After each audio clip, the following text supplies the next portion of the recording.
எனக்கே இது கொஞ்சம் ஓவரா தான் இருக்கு. என்ன பண்றது, கொஞ்சம் அட்ஜஸ்ட் பண்ணிக்கோங்க. Hi hello friends, good morning. இது வெனஸ்டே மார்னிங்கோட vlog. எடிட் பண்ண டைம் இல்லாம இப்பதான் எடிட் பண்ணி போஸ்ட் பண்றேன். டியூஸ்டே vlogலயே சொல்லியிருப்பேன், நைட்டு வந்து செம்ம குளிர்னு சொல்லிட்டு மார்க்கெட் போயிட்டு வந்து அந்த திங்ஸ் எல்லாம் எதுவுமே எடுத்து வைக்கல, அப்படியே பையோட வச்சுட்டேன். இப்போ காலையில தான் எல்லாத்தையும் எடுத்து வச்சுட்டு இருக்கேன். எடுத்து வச்சுட்டு தான் சமையல ஸ்டார்ட் பண்ணணும். அவருக்கு இன்னைக்கு ஒர்க் இருக்கு, அதனால அவருக்கு லஞ்சும் பேக் பண்ணணும். அவசரமா செஞ்சுட்டு இருந்தேன். காய்கறி எல்லாம் எடுத்து வச்சுட்டு, இந்த சொரக்காய் மட்டும் முத்தி போகாம இருக்கணும்னா அந்த காம்பை கட் பண்ணி வைக்க சொல்லுவாங்க.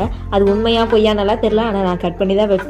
எல்லாத்தையும் எடுத்து அரேஞ்ச் பண்ணி வச்சுட்டு சமையல் பண்ணிட்டு இருந்தேன். தேங்காய் மட்டை உரிக்காம தான் இருந்துச்சு. அவசரத்துக்கு என்ன பண்றதுன்னு சொல்லிட்டு அம்மா வீட்டில் போய் எடுத்துட்டு வந்து சமையல் எல்லாம் முடிச்சிட்டேன். இன்னைக்கான ஸ்பெஷல் என்னென்னு பார்க்கலாமா? நல்லா சுட சுட ஒயிட் ரைஸ், அது கூட வந்து அவரைக்காய் பொரியல், ரொம்ப குட்டி குட்டியாக நறுக்கி போட்டு தேங்காய் போட்டு பொரியல் பண்ணிட்டேன்.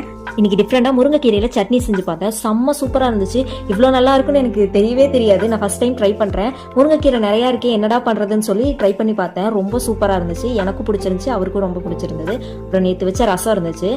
இன்னொரு ஸ்பெஷல் ஃபுட் இருக்கு. என்னன்னா, நைட்டு செஞ்ச சிக்கன் குழம்பு இருந்துச்சு. அது கொஞ்சமா தான் இருந்துச்சு. அதாவது ஒருத்தர் தான் சாப்பிட முடியும். அவர் என்னை சாப்பிட சொல்லுவாரு, நான் அவரை சாப்பிட சொல்லுவேன். அதனால என்ன பண்ணிட்டேன், நல்லா சூடான சாதத்தை அதுல போட்டு நல்லா சூப்பரா கிளறிட்டேன். இந்த சாதத்துக்கு ஈடு ஏன்னா வேற எதுவுமே இல்லை.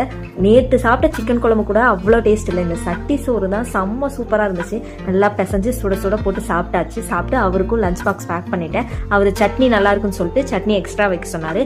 பொரியல் சட்னி எல்லாமே பேக் பண்ணி அவருக்கு டாடா பை பை சொல்லி அனுப்பி வச்சாச்சு.